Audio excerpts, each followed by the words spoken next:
Archives of Prasar Bharati presents the timeless treasure of golden era. Study circle for these undergraduate students. I don't remember now how it started, but I thought it would also strengthen the interaction with the colleges. So I started a study circle just as the study group for college teachers was a voluntary activity, both on my part and on the part of the college teachers. The study circle for these undergraduate students was also a voluntary activity. Those who were interested, those who thought that they had something to get by attending the study circle, they came. And the number was not very small, something like 15-20 motivated students came from all over Bombay to attend that study circle. Some of them were very bright. One of them in particular was Abhay Ashtekar, who had begun to show his promise even at that stage. We could not take him at TIFR after his BSc, because that was one thought, rightly or wrongly, that he would not fit in with the graduate courses which were post-MSc courses. But I could write a letter for him to a good university in US, and he went there. Sir, Ashtekar is now a very big name, isn't it? Ashtekar has become a well-known scientist, a big name in cosmology and relativity, and I am very happy that I had some role to play in his early career. He has acknowledged that, I suppose. Yeah, he has mentioned it in very telling words in a letter that he wrote to me soon after going to US, rather embarrassing words. But that's the kind of thing which gives you pleasure, that what you're doing is not wasting your time. Now, around this time, I also, in a note in March 68, I tried to suggest to the institute that we may start taking research scholars even after BSc. This didn't find favor with my colleagues for a variety of reasons, and the idea was dropped. The study circle for the bright undergraduate students, you may say, was a forerunner of the Homi Bhabha study circle, which Arvind Kumar started after he joined the Homi Bhabha Centre. And the study group for the college teachers, rather the sabbatical program for the Bombay college teachers, was a forerunner of a similar program which I was able to persuade the UGC to adapt for college teachers from all over the country when I became a member of the UGC. Coming back to the interaction with the Bombay University's MSc program, I sorted out the problem in modernizing and implementing the MSc curriculum in the way I described. And by 69 or so, the new curriculum, revised curriculum, was adopted by the Board of Studies, and the next academic year it became operational. It's amusing to know that all this I did without being a member of the Board of Studies. Incidentally, I was also involved 10 years earlier in the efforts to modernize the mathematics syllabus at the Bombay University. The prime mover for that was Professor K. Chandrasekharan of the Institute. And there were three members of that committee: Professor Chandrasekharan, Professor Oak from Ruia College, who was my teacher earlier, and myself. I don't remember what my role was, except that I probably was a cement between Professor Oak and Professor Chandrasekharan. But this took much more time than it would appear from my narration. And when I find in my notes statement of the following kind: why do I feel so elated at getting a mere syllabus passed by the Bombay University? Have my standards of achievement become so low? And anyway, it seems there was no active opposition, isn't it? There was no active opposition. It was mainly passivity on the part of the UGC, passivity on the part of the Bombay University, and I think one of the things we do suffer from in general in this country is the passivity of people. Now, at this time, the Bombay University had started moving about creating a department of physics. It had no department of physics until then, even after 100 years of existence. UGC had granted them a department of physics in 1961 with the usual quota of one professor, two readers and three leaders, three lecturers, plus rupees 3 lakhs. So I started thinking about it and I said to the Vice Chancellor, or wrote to him, look, why do you start a department with such a miserable fashion? You have the potentiality by taking the help from TIFR and BAL, building a department which would overnight become one of the first-rate departments of physics in the world. So why don't you try it? I mean, I don't know what mechanism is to be adopted for this purpose. That is for you to work out with the UGC. But this is what really the Bombay University should do. With something like 75 to 100 staff members in physics at levels equivalent to reader or professor in the university, and with the kind of experimental equipment that TIFR has, and similar things which exist in BRC, the department could in principle become a first-rate, world-class department. I wrote a similar letter to Professor Kothari also as chairman of the UGC. There were some discussions between myself and Professor and Justice Gajendra Karkar, who was then the Vice Chancellor, between Justice Gajendra Karkar and Kothari, between Professor Menon and Gajendra Karkar and so on, but never of four of us together. And this idea fell through, unfortunately. One really didn't try to come to grips with the problem of creating a new structure which would enable the TIFR to play, or Bombay University to use TIFR for the purpose of building the department. At one stage, Professor Kothari did suggest, why doesn't Bombay University give the responsibility to TIFR as the Department of Physics of the university, just as Delhi School of Economics plays the role as the Department of Economics of the Delhi University. But again, one was raising questions but not trying really to find answers. Now, in between, the committee for selection of the professor for the new proposed department met. Professor Menon was a member of this committee, and at his suggestion, I had written to Professor K.P. Sinha, who was then at the Bell Laboratories, a well-known laboratory in the US, and to ask him whether he was planning to return, and if so, would he be willing to take up a position in the Bombay University. He expressed willingness, and this correspondence I passed on to Professor Menon. And when the selection committee met, they had this correspondence with them, and they recommended to the university that there be two professorships, one extra one as a senior professor, and they appointed two persons. One was Professor M.C. Joshi from the TIFR, who had been taking part in some of my MSc-related activities at Bombay University, and the other was Professor K.P. Sinha as a senior professor. Now, the university did nothing for a long time to send the appointment letters. Now, at one stage when I had visited the university for some purpose, I asked the registrar, have you sent the letters? He said, no, I have not done so because I don't know the address of Professor K.P. Sinha. Amazing. I said, it would be in his application. If not, I will give you the address, and I gave him the address.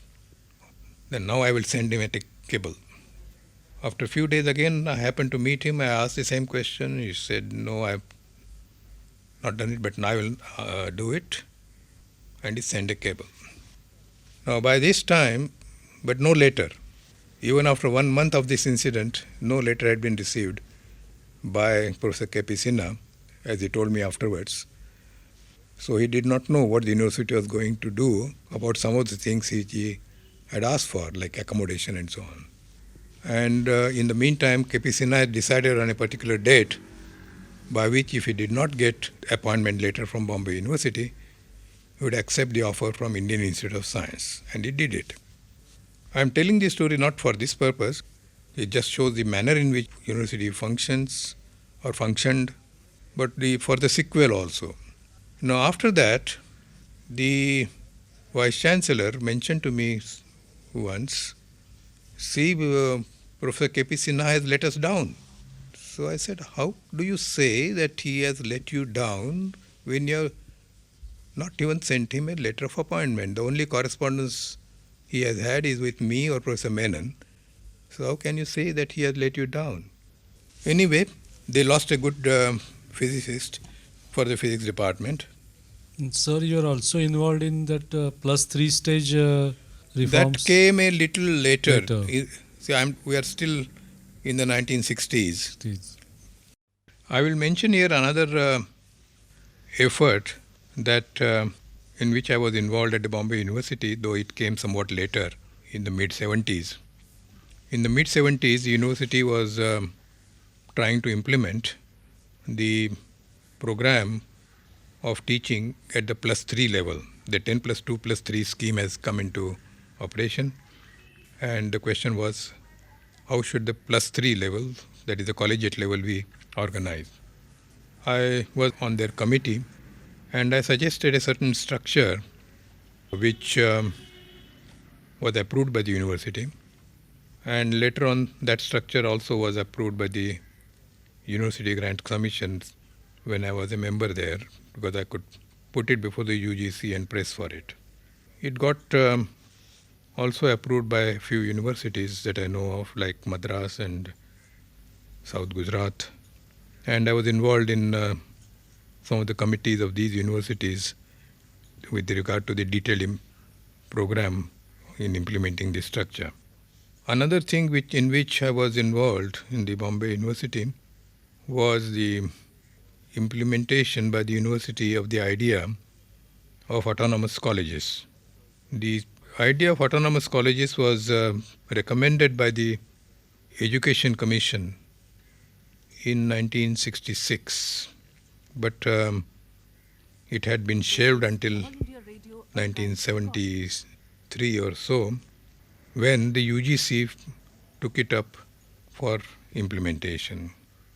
UGC made certain guidelines for implementing that idea, sent it to the universities, and Bombay University was among the first to create the statutes for implementing this idea, that is selecting some colleges for an autonomous status. Basically, the autonomous status for a college involved giving the college freedom to organize its courses, introducing innovations without having to depend upon all colleges in the university to accept those changes. One had recognized that if you have 100 or 200 colleges affiliated to a university, if you want to change the syllabus or the experimental program or other structures of the curriculum, unless they are acceptable to all the 100, 200 colleges, it doesn't get accepted by the university, and therefore any innovation becomes a non-starter. And therefore, if innovations have to be encouraged, then colleges which are capable of doing new things have to be given an autonomy to implement them. Now, though the Bombay University was among the first to pass those statutes, it stopped there. I had talked to several colleges, and they were interested in the autonomy. They prepared detailed notes or papers about how they would implement autonomy, but there was no action on the part of the university. One of the main reasons was that the University Teachers Association or the College Teachers Association was opposed to it on doctrinaire ground, condemning the idea as an elitist idea. Unfortunately, in our country, many ideas get condemned as elitist ideas because there are no other arguments against them. Of course, there was also the fear that expressed that this autonomy will make the college managements more powerful, in spite of the fact, which was assured in the idea of the autonomous colleges, that the service conditions of these teachers would remain unchanged in an autonomous college. Later on, I was able to take part in the process which Dr. Malcolm Adisheshaya initiated in Madras University to implement the idea of the autonomous colleges, and I was on the committee which recommended 5 of those colleges for autonomy. Similar thing was done very soon by Professor Chitti Babu as Vice Chancellor of the Madurai University to implement the idea in Madurai University. I think a few other universities did it, but by and large, most of the universities in the country remained passive. Passivity is, as I said, something which we have to get over, but can't. This was in the mid-70s. Sir, but while you are doing all these, was there any criticism from TIFR that you are wasting your time? Or did they realize that trying to improve the university education may ultimately, there was an explicit realization, benefit TIFR in some way, apart from the country and other things?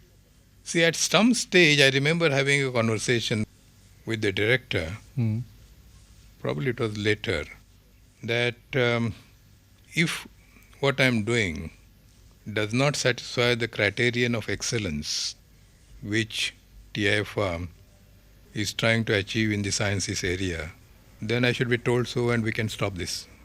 Only once this question somehow came up, and so I had always put before myself the idea that whatever I'm doing in these areas must satisfy the criterion of excellence. Now at this time there was also another activity which started in the TIFR with which I was associated slowly in the beginning but more later on, and that was the involvement of the TIFR colleagues in improvement of the school education.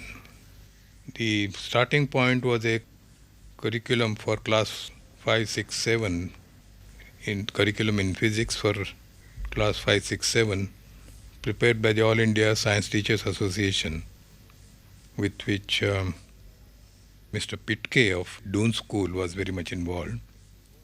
There was a lecture by him about that program in the TIFR, and that interaction with Mr. Pitke led some of our colleagues like V.G. Kulkarni and Patankar and Lagu to try to see how that program could be implemented in the municipal schools of Bombay. The NCAC, the National Council of Science Education, was willing to help to organize an orientation program for the teachers in the summer, that is 3 orientation programs, 5th, 6th and 7th, and V.G. Kulkarni took on the responsibility to implement that. Now, in the second year or the third year, there was problem about getting the grant release from the NCAC and uncertainty about whether the program could be held at all. And one had to send letters to the Ministry of Education at various levels. I wrote a letter, Yashpal wrote a letter, and I think finally released the grant. But with this experience, we felt that if we are to take part in such activities without wasting too much time, then we should not be depending upon agencies outside. So I suggested, similarly I thought that one should not depend upon the program for the college teachers for grants from the UGC or for inviting physicists from the universities to the institute or vice versa. So I wrote a note for my colleagues about what one was doing at that time, that was 1972, I believe, suggesting that we should have a education cell in the institute with a small budget and undertake these programs as institute programs. But it was felt that this doesn't fit into the mandate of the TIFR because the money comes from the Department of Atomic Energy, and it was not easy to suggest to the Atomic Energy they should pay for the school program. So why not go to the Ministry of Education? So I wrote a letter to the Education Minister, it was Nurul Hassan, asking for a meeting and He gave me an appointment. I saw him. He saw our proposal, said it is fine. We had asked for a few things. He cut off a few and approved of the rest on the spot and said, when do you want to start? When do you want the money? I said, it was in April, I believe. I said, we want to start from June. He said, okay, we'll do that. But then several months passed and nothing happened at the Education Ministry's end. I wrote a reminder and some joint secretary, I remember his name but better not mention it, he replied, oh, we can't find your paper. Can you send a fresh copy? So I sent a fresh copy. Again, nothing happened for several months. But I met the joint secretary at some other meeting once, and he asked me, Udgaonkar, why are you trying to work with the Bombay municipal schools? Don't you find that the students there have a low IQ? So I told him, poor IQ. So I said, look, they're financially poor, but intellectually they're not poor. But this throws light on the unfortunate mindset of the people who, at least at that time, ran the educational activities of the country. I hope it has changed by now, but I'm not sure. Now, one question which sometimes people ask me is why should TIFR undertake such efforts? See, I have had a feeling that TIFR cannot remain an island in the country. It exists within India, not in US. And unless it builds up links, various activities in the country, firstly, it cannot make much change in the educational or other situation in the country. And secondly, this kind of a entity would, like a transplant, be rejected. Secondly, as a student of the Bombay University, I felt sad that the teaching curriculum pattern had remained unchanged since the days of when I was a student, and that students were still suffering the same way that I and my fellow students suffered in 1948-49. There is one problem, however, that if you start getting involved in such activities, the demands on you increase, like you saw how one thing led to another.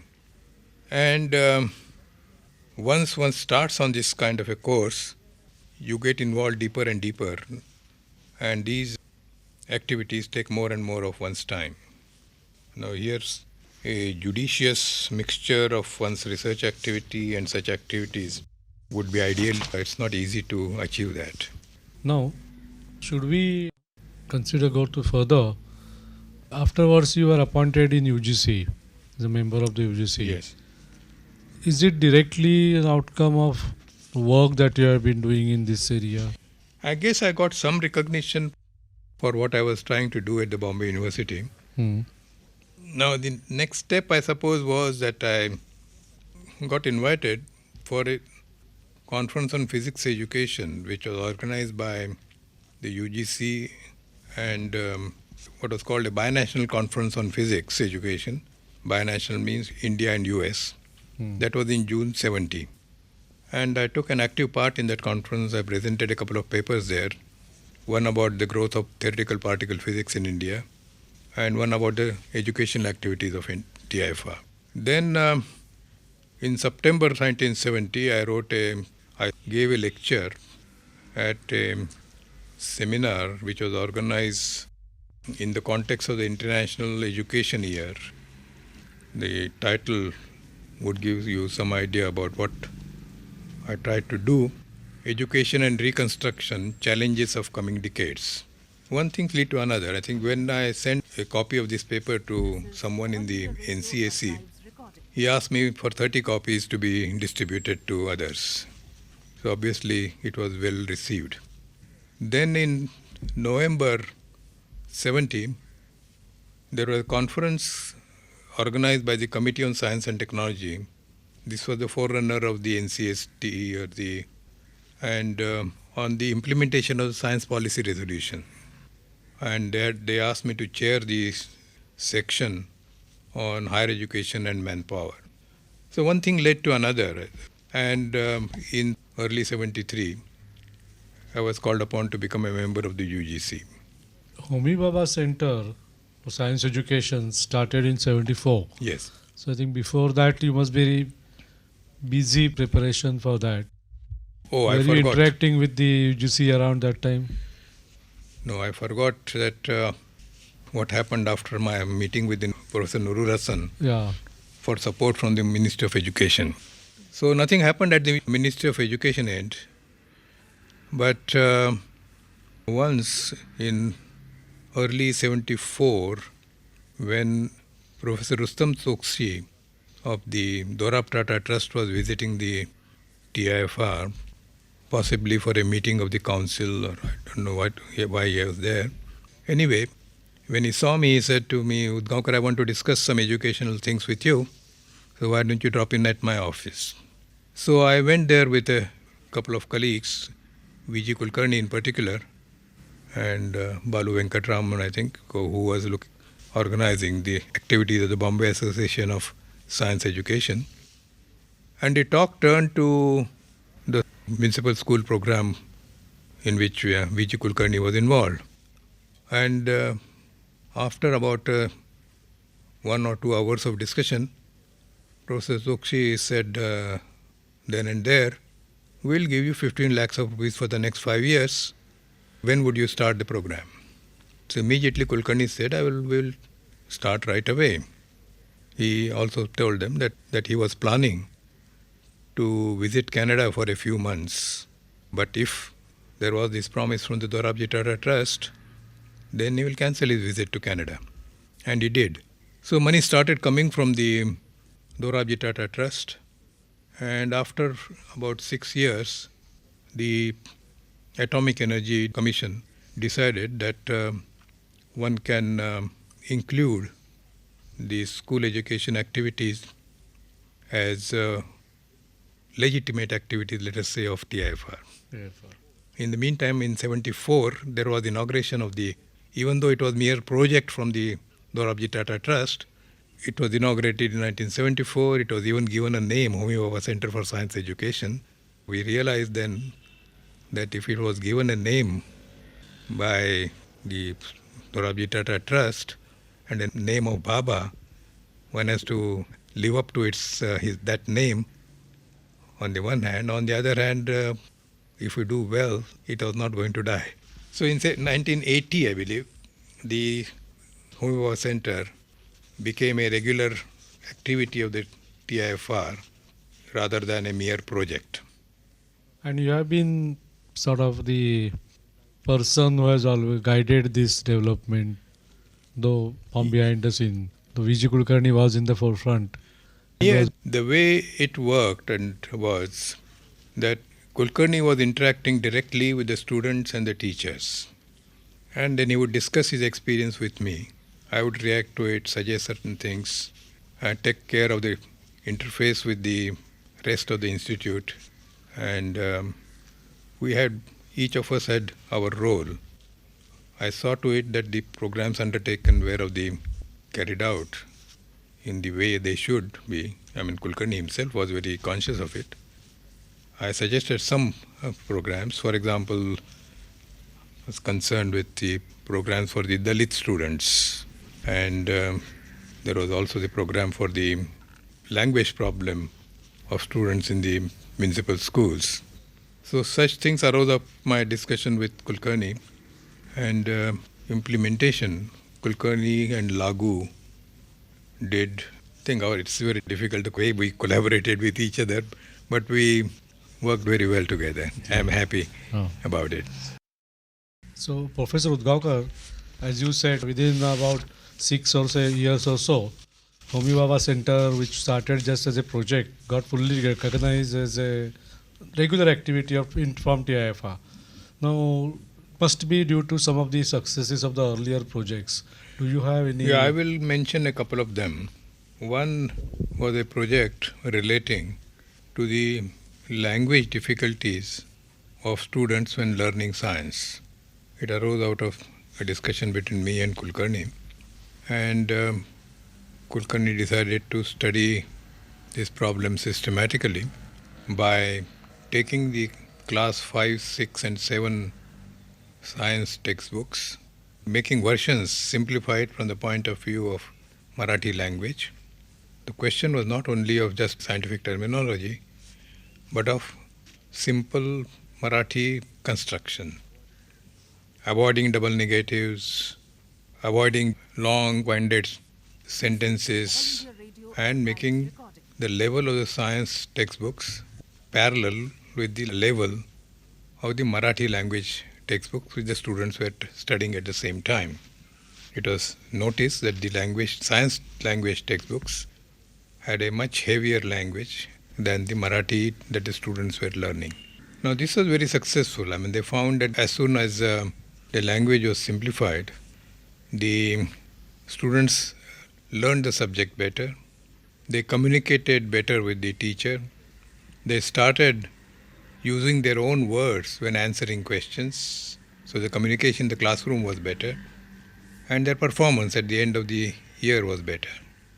And the difference between the blue-collared parents' children and the middle-class parents' children or lower middle-class parents' children became distinctly smaller. So they were able to perform comparably well with the other children.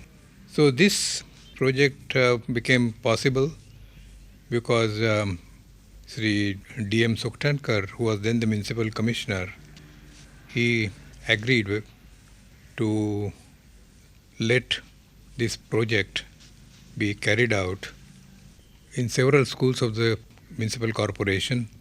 I forget the number of schools, but I know that 5,000 children went through this project. So the number was quite large. The sample was not small. Sample was not small. And this study by Kulkarni and Gambhir immediately caught national attention and established a certain reputation for the Homi Bhabha Centre. By the way, what they pointed out with regard to the teaching of science also applied to teaching of geography or teaching of history or any other subject, that one has to simplify the language which is used when teaching the subject to the students. Another project was with regard to the students' performance at class 10, because there are large number of failures or bad performances of the Dalit or lower class children at SSC, School Leaving Certificate exam, and can one improve the situation? So Kulkarni and Agarkar, they had a program whereby they provided something remedial to these students once a week for 2 or 3 hours on a Saturday, and tried to see how much the performance improved. See, basically what they were trying to do was to supplement what the school was doing by what ordinarily middle-class parents do with the children. The help with the middle-class children get from their parents was not available to the children from the lower classes who were the dominant students in the municipal schools. Some concepts of theirs remained unclear, and they had to be helped to clarify those concepts. So that is basically what was done, and the performance of these students, the first generation learners, improved very substantially. There was another project which Kulkarni undertook with the help of his colleagues with rural schools.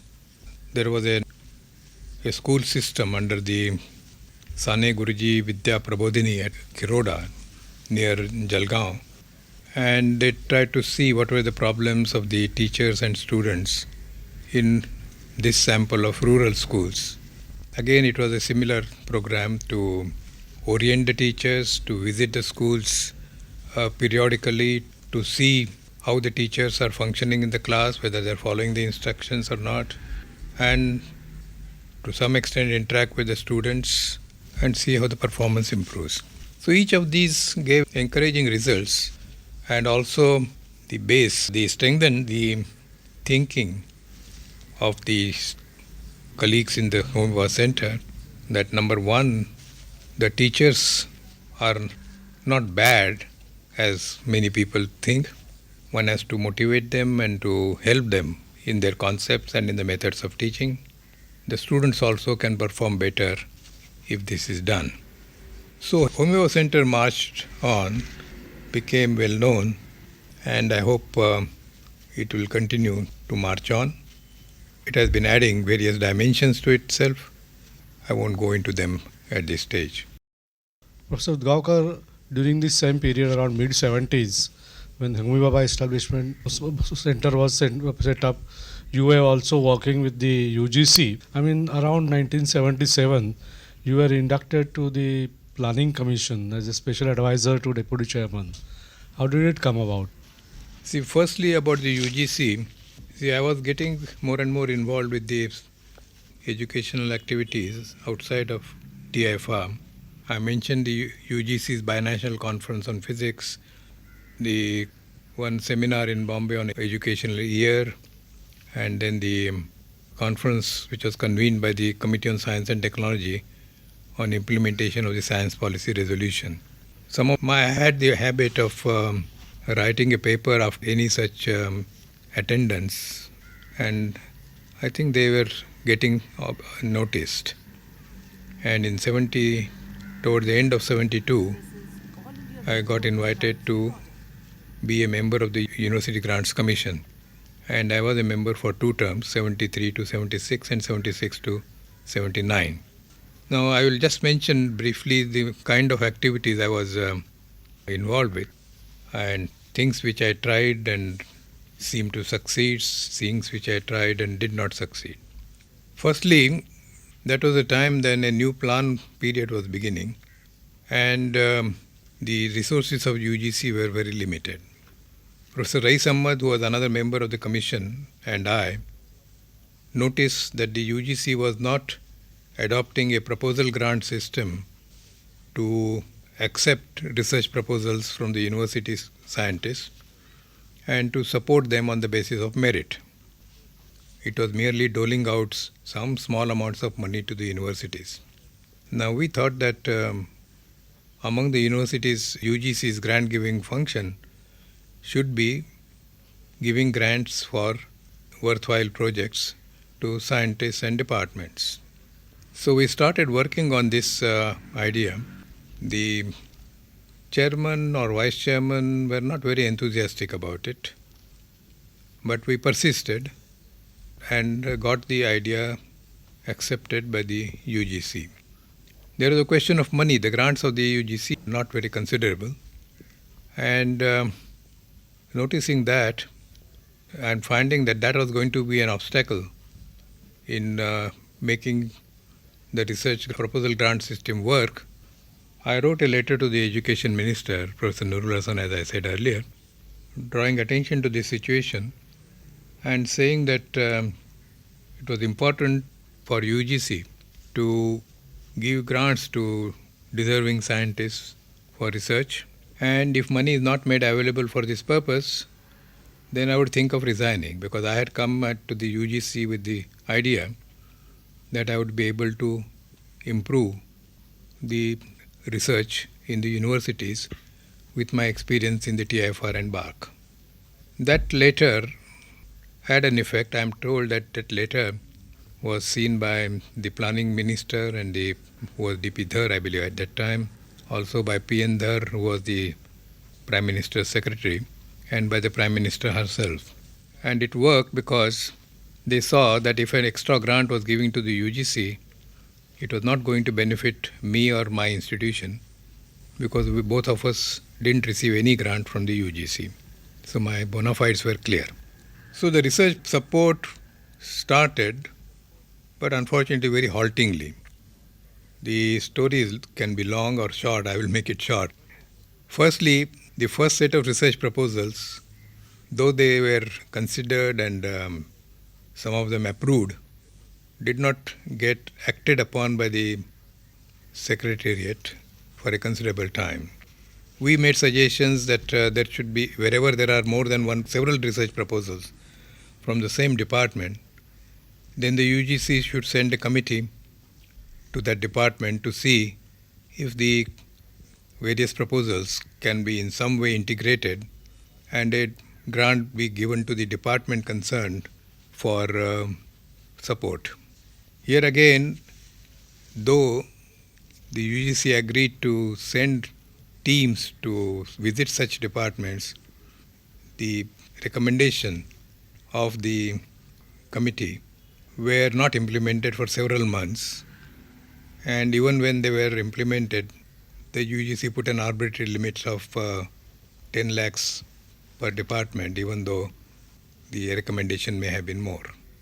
We suggested that there should be a Science Research Council within the UGC to look after the research support to such a large system that the UGC dealt with.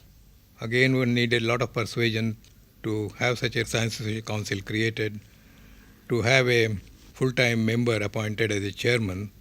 We said it should be at the level of a vice chancellor of the university. They gave a lower level. Anyway, Professor Jagdish Shankar from BARC agreed to serve as the chairman of this Science Research Council, and it helped during the time when he was the chairman for a couple of years. So the program got going, but various questions. It's very painful to remember many things. The chairman says, look, your science is taking so much money. Social sciences are not taking much money. Why should there be this difference? I had to point out to him that scientific equipment is costly. You therefore have to give larger grants to a good science proposal. If social scientists are not getting what they deserve because you are not allocated enough money for social sciences, then you tell me we can deal with that situation. But otherwise, don't try to have a formula whereby you say that only X amount of money will go for the science proposals and similar Y amount of money for a social science proposal. Grudgingly, this was accepted. To cut a long story short, this went on for some time. The Science Research Council was not renovated after Jagdish Shankar's term was over. It was allowed to die a slow death. But unfortunately, nobody in the universities expressed any concern that the UGC had allowed the Science Research Council to die. This is again an example of the passivity of the system. And as I wrote in one of my Physics News editorials, after I ceased being a member of the UGC, the number of projects supported by the UGC in the university system came drastically down. So this shows how one had to continuously be after the headquarters in order to implement this idea of research support by the UGC. At the beginning, not in favor of idea of starting a Science and Engineering Research Council outside the UGC for supporting the university system. I had expressed my opposition to various people, but by the end of my term in the UGC, I realized that I should not have opposed it. Fortunately, the Science and Engineering Research Council got going in the Department of Science Technology, but I realized that I should not have opposed because UGC was not, at least at that time, capable, either motivation-wise or staff-wise, for handling research support to the university. The only programs of quality which UGC was supporting were programs called Center for Advanced Study to good departments and the Department of Special Assistance. But the support that it was giving was halting kind of a support. Firstly, not adequate many times, and secondly, it was a stop-go kind of an approach, which prevented these departments from rising to a higher level than they did. Many of these departments of special assistance or centers of advanced studies in the states had problems with their government not sanctioning or filling up the posts, for example. UGC should have done troubleshooting with the governments, but they did not care to do that. So I would say that this idea of getting research support to university staff was only partly successful. I was able to suggest some ideas with regard to help for the colleges. For example, the faculty improvement program which I had talked about earlier, that got introduced. Well, the UGC had a program called COSIP, College Science Improvement Program, and another program called COSIP, that is College Humanities and Social Science Improvement Program, going for some time, even before I became a member of the UGC. I thought that these two programs were good and they have potential of developing the colleges more substantially than was attempted at the time. And I thought that one should put an objective, that namely that these colleges, with the help that UGC was giving, could aim at autonomy. This could not go through. I also suggested that the university departments and colleges be surveyed irrespective of the grant giving function of the UGC. But UGC was so much obsessed with grant giving, whether small or large, usually small, that they would not agree that the colleges should be surveyed, their strengths and weaknesses be ascertained, recorded, and similarly with the university departments. And then when the need arose, they could give grants accordingly. This is something like the idea of the College Accreditation Council, which came 20 years later. What is it called? National NAC. I'm glad that the NAC has started. I hope it works faster than it is doing. Then there was a lack of interest in the UGC with regard to autonomous colleges. And so that was again a disappointing experience. I had suggested that extension be regarded as a legitimate third activity of the universities in addition to teaching and research. This was accepted and became part of the UGC plan. See, it was a mixed experience that I had with the UGC. I visited a large number of universities under various programs to understand the problems, help them. I visited a number of colleges also. For example, there was a suggestion when the UGC is, there was a review committee of the UGC that one should see what the colleges had done under the COSIP program, what is the situation of the COSIP program. So it was suggested that committees should visit the COSIP colleges. So the committee for the western region, Maharashtra, that was the only committee which visited these colleges. I found that the letter that none of the other committees did that.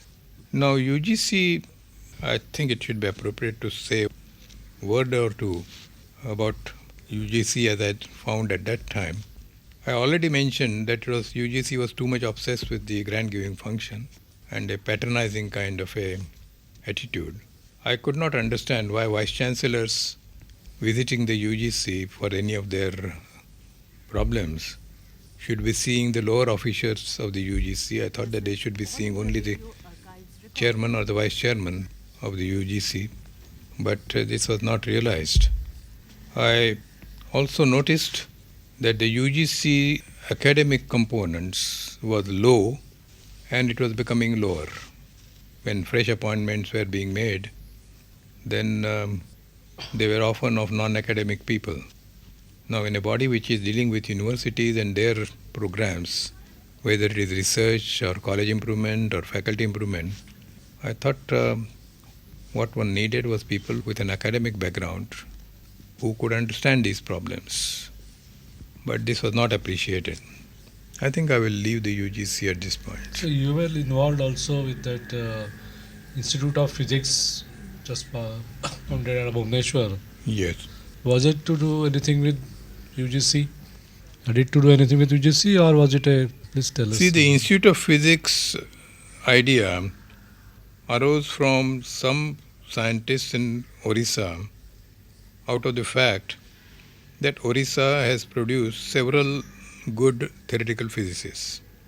So some of them made this suggestion around 1972 or so, a little earlier.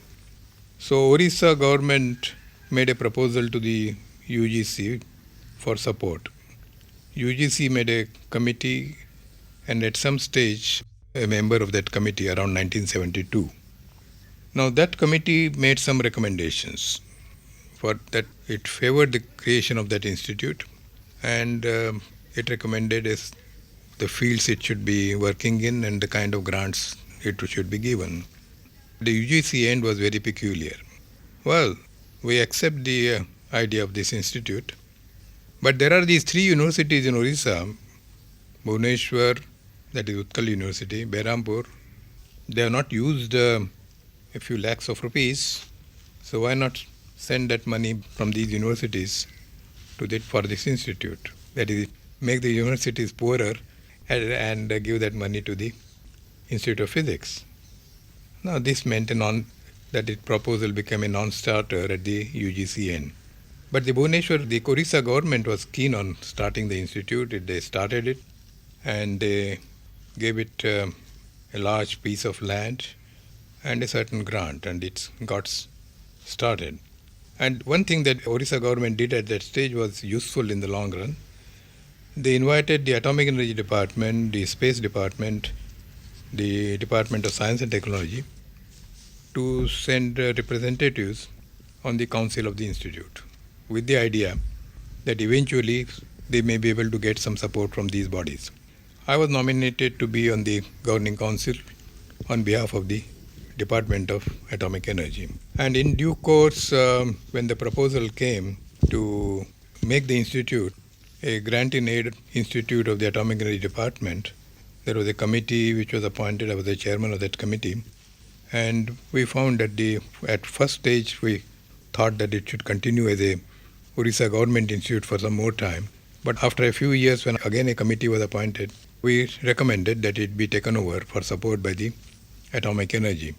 And that's the way it is. The Orissa government continues to support it at the same old level, but the rest of the budget comes from the Department of Atomic Energy. That institute has done well, and I'm glad that I was associated with it in its growth.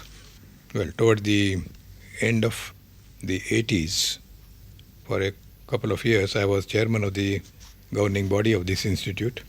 When I retired from the Tata Institute, I also requested the chairman of the Atomic Energy Commission to release me from this responsibility.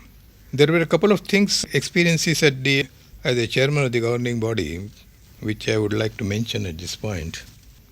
See, there were two representatives of the Department of Atomic Energy on the council of the institute, both joint secretaries, one of them being joint secretary who was a representative of the finance ministry from the center. And I had thought that the idea in having these government representatives on the board of the institute was that there should be better coordination between what are the needs of the institute and the reaction of the Department of Atomic Energy to those needs. So once these members from the government take part in the discussions at the Board of Governors, then they know why certain things are being recommended, and they would immediately see that they are approved by the Department of Atomic Energy. But our experience was otherwise. In particular, when the question of the salary scales of the academic staff and the non-academic staff came in, the Fourth Pay Commission had recommended certain scales for universities and for the Atomic Energy Department and so on. Now, until then, the Institute of Physics had adopted the UGC scales, which were different from the Department of Atomic Energy scales. The question was which modified scales now it should adopt. So the governing body recommended that it adopt the Department of Atomic Energy scales, which would mean that same scales as TIFR or other Indian institutions. Now these gentlemen representing the DAE on the council did not say anything against it at the council meeting, but they held up this recommendation. They said if it is a UGC scale, it must be the UGC scales and truncated UGC scales at that. I said, I can't accept this as a chairman. If you want to give the UGC scale, then you give the replacement scale in full and not truncated scale. There was a long correspondence on this question. Ultimately, I intervened. I wrote to the chairman of the commission, Atomic Energy Commission, I said, why are these joint secretaries on the governing body if they don't want to be the representative of the governing body with the DAE and act accordingly? And if these modified scales are not accepted, once those which are recommended by the governing body, then please allow me to resign from the governing body as chairman. Ultimately, they accepted. Similar problem had arisen with regard to the lower staff, and it went to the extent of their going on a dharna and giving a bad time to the director of the institute. Now, this could have been avoided if the necessary things recommended by the governing body had been implemented, accepted and implemented by the office.